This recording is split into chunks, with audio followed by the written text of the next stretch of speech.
behind the scene, our motive of our goal can be described in three words: unlearn, unrest, unleash.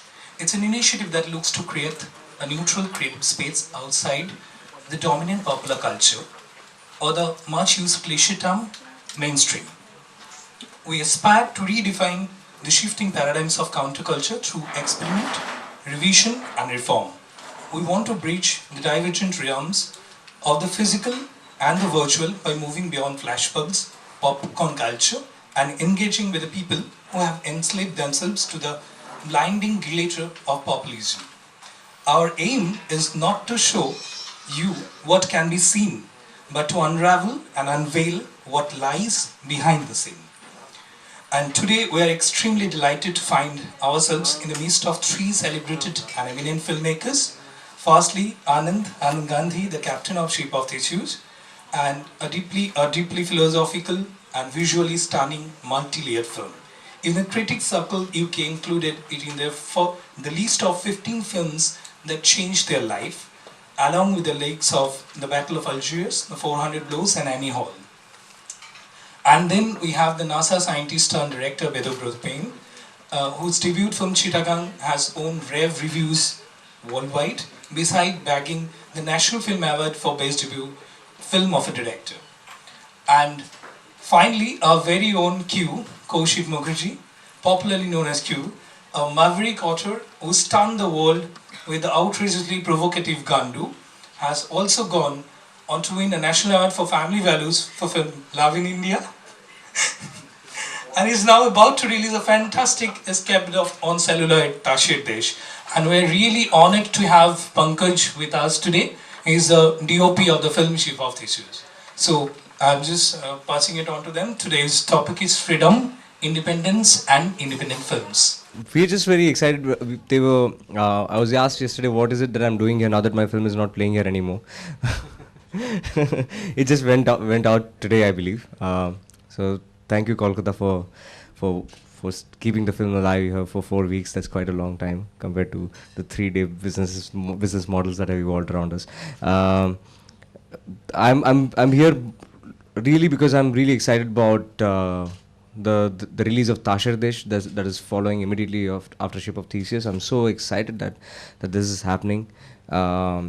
That I'll have the opportunity to go to the cinema hall and buy a ticket and watch Tashir Desh. So not just that a film like this could have been made, a film like this was possible, but a film like this is going to be released in theaters for us to go and watch. That's a cultural environment I want to be in. What is really freedom? What could we call freedom? Are we free? Can we ever be free? One word that I keep hearing a lot is that I have been called a lot of names. One of them is escapist, because probably I'm not following the classic mode of explanation or justification. So here is something that keeps me thinking that the words, and yesterday's word was cool, so today's word is escape. Okay. So we've been talking about these words that are bandied around and marketed, and we are stuck with tags and, But how did these words originate? What do these words mean? What does escapist mean? Escapist is a negative term currently. But what do you escape from? Why do you escape? You escape because you're imprisoned or you're bound, right? So where would you go? Towards your freedom, right? So how can that be so bad? I don't understand. So this idea of social conditioning and way people frame things, like the word freedom. Today, we've been thinking about this also, that the fact that we are making these kind of films is basically because we are sick and tired of watching the films that are representations of India, or whatever is India, whatever vague thing that we call India, is being represented by shit. So, and it's time that we just stop that. At least we're trying to make some sense of our origin, of where we come from and where we are going. And to this I would add that Tashir Desh, for me, sort of is probably the only time that I'm going to look back, because I'm not really into looking back. But this one, Tagore and Tashir Desh, was something that I just couldn't get out of my mind. I mean, I don't want Tagore in my life, really. But he keeps popping up. It's unstoppable, you know. So at some point I realized that I have to address this and I have to do something about it. And therefore Tashir Desh. And I hope that people can, I mean, I've been asked again and again why our films are not seen in theaters. Why do we have to watch them on mobile phones? So to that effect, I'm not as much as a classic guy. So I quite like people watching my films on mobile phones. That's fine. But some films need to be watched in environment that is conducive to an experience. And Tashir Desh is more of an experience than cinema. So I'll just leave it at that. Well, you know, I shouldn't actually be speaking because these two guys have their one films coming out, the other films out here and then doing fabulously. What a fantastic film! And Pankaj is here. I think we should hear more from these guys. Wouldn't you agree? So you know, let me. No, hang on. You made a film on freedom. Oh no, I did not make a film on freedom. About Okay, since okay, I guess I should say a couple of things. First of all, this question is independent films and all that is being bandied about, which is great. I mean, no. First of all, I was Anand and I met 3 years ago? No, 2 years ago. 2 years ago in Ifigo, both of us were screening our films for potential buyers and so on. So, and it's been quite a journey for both of us. I mean, I think we how much time do you have to hear about it? And I think both of us can keep on going. And same with Q. I mean, Tashir Desh I've been hearing for a while, and now it's here. So it's always a journey for us. It's the key thing about independence. I think if there's one word that comes to my mind about when you talk about independence, is audacity. It's if you don't believe in yourself that you can get it done. Just speaking for myself, I had no formal training in filmmaking, and I jumped into something and I put in all my money into it. And what did I expect? I didn't know. I think all of us are filmmakers because we want to tell a story, and that's what drives us. And along with that, I would say that we should think about this word independence. What do we mean by independence? Independence from whom? Certainly not independent from our exhibitors and distributors and so on. And we all know the kind of struggles we go through after making the film, of getting it out in the market. And I think that's where the problem is, or the issue is not just for our filmmakers or the exhibitors, it's about you all. We have to create forums through which these films can be seen.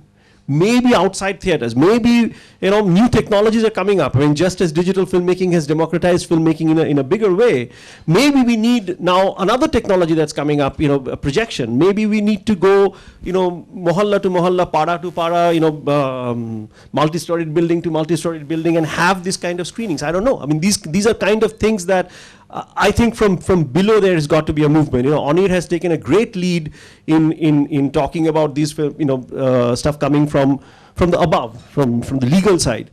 I think it has to be supplanted by film societies, by film society movements, by clubs. Once that happens, that organic link between filmmakers and audience has to be the biggest thing that has to be done right now for films like ours to be seen in big theaters, in small theaters, in TVs. Speaking about TV, Indian TV, pardon my saying so, sucks. We need to do something more about that. And this is a great medium, and it needs infusion of new kind of programming. Of course, we have our bosses, big bosses of. I hope there are no channel heads here. That would be really. But I'm sorry, yeah, exactly. I know. I don't like to offend anybody, but really, people need to take a chance on us, and I think that's the fundamental thing. There are so many changes happening. People need to get involved and have the audacity that things are going to happen. There are lots and lots of things to say, but I would say that trust yourself, and get it done.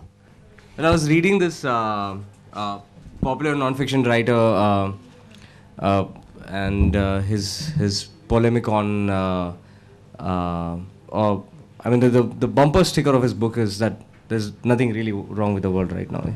It's called The Rational Optimist. But I mean, part of his argument was interestingly placed. Part was a bit of hyperbole. I was, but anyways, the point I was intrigued by was at one point where he started blasting all the economists apart. He's an economist himself, and he started really blasting all the ripping all the economists of the past apart, and then he had a moment of humility like Beto did while ripping the channel heads apart, and at one point he said, well, I'm not claiming that I'm smarter than Adam Smith, but I have one benefit over him. I've read him. And that's a great benefit Q has over Tagore, and it's not a small benefit. It's a great benefit. We have read him. We have we have read everyone from we have read these people who have come before us, which standing on the shoulders of giants, and we have a great amount of material that has been handed over from generation to generation. From these memes have evolved into extremely complex organisms now that form our environment and inform us. We have extremely complex social contracts. We have extremely complex political constructs. We have extremely complex constructs where billions of us can coexist and live. While of course, I mean, a huge part of humanity is still warming up to the idea that we should not be killing each other. There are lots of other ideas that have evolved in these couple of thousand years, and as so scientific inquiry is engaged in trying to constantly assimilate the knowledge of the world within and around the world within and the world the universe outside. Scientific inquiry is bringing us closer and closer to a greater understanding of who we are, what we've been up to all these years, and what really happened in the last 4 or 5 billion years, and we're coming increasingly closer to getting an assimilation of our information code, our genetic code. We're coming increasingly closer to getting a sense of how our brain functions, how our metabolism functions, how our entire system operates. We're now on the second genome project. We've finished the first genome project. We're on the second genome project of finding out the role of the several species of bacteria in the human body, etc. So we were really we're going increasingly close and exponentially evolving our understanding of our nature, of our life, of our with the help of scientific inquiry, which is amazing. We've discovered the Higgs boson particle. We've discovered all sorts of things. I mean, Bedo is here. He's spent his entire life working in scientific inquiry and research and invention, which I have deep admiration for, great respect for, and then the role of humanities is in continuum with that. The role of philosophers and thinkers and social scientists is to take the assimilations of scientific inquiry and make meaning out of it. What meaning can we make out of the discovery of the Higgs boson particle? What meaning can we possibly derive from the understanding we have of having mapped the human genome? What meaning can we possibly derive from being able to store data in the DNA? What meaning, or how can we possibly put this information to use in making our lives more meaningful, more comfortable, in extending our lives, in making it possible for each other to coexist in more and more beautiful ways? What value can we associate with beauty to begin with, and for that matter, or with existence and with coexistence? So how can we use all this information to make our lives meaningful, to make our coexistence more symbiotic, more giving, and more comfortable for our collective existence? So I think that's a role that we could possibly be playing as artists and filmmakers. The role that we could possibly be playing in this environment is to try and create meaning, is to try and use information that is available to us and create some meaning out of it through images, through narratives, through challenges, through questioning, through experiences. Try and create some semblance of purpose and meaning, and what is suspiciously a rather meaningless universe.